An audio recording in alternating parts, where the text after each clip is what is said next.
ये double engine की सरकार प्रधानमंत्री मोदी जी के नेतृत्व में, उनके मार्गदर्शन में जो बोलती है वह करके दिखाती है, और जितना करती है उतना ही बोलती है।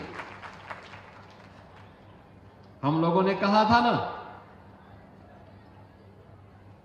कि रामलला हम आएंगे, मंदिर वहीं बन गया ना, मंदिर अयोध्या में। कोई संदेह है?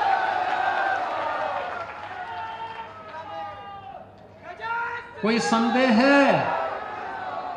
और हम आज फिर इस बात को कह रहे हैं कि कयामत के दिन तक भी कभी, कयामत का दिन तो कभी आना ही नहीं है, और इसलिए बाबरी ढांचे का पुनर्निर्माण कभी होना ही नहीं है।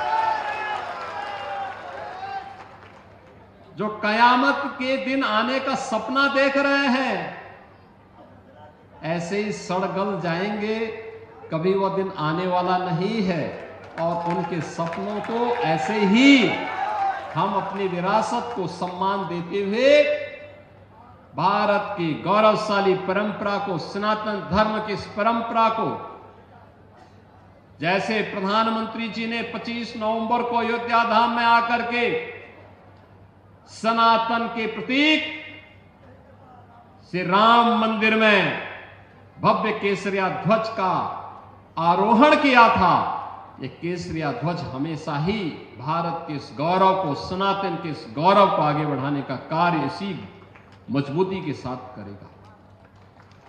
बहनों और भाइयों, आप याद करिए ना, अयोध्या में 500 वर्षों के बाद एक गौरवशाली क्षण हमारे सामने आया।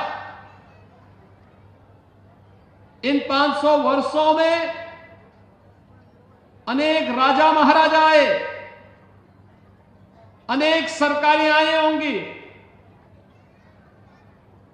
1947 में भारत आजाद हुआ, 1952 में पहली चुनाव के बाद सरकारें बनी, लगातार हर चुनाव के बाद सरकारें बनती थी, फिर चुनाव होते थे, सरकारें बनती थी। अयोध्या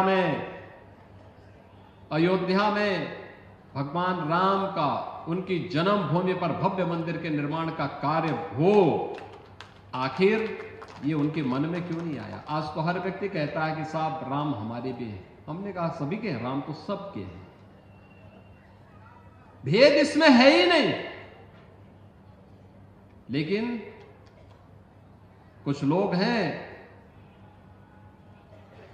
जो अवसरवादी रवैया अपना करके जब संकट आता है तब राम याद आते हैं, और बाकी राम को विस्मृत कर देते हैं, राम को भूल जाते हैं। इसलिए भगवान राम भी अब उनको भूल चुके हैं। अब उनकी नैया कभी पार नहीं होनी है।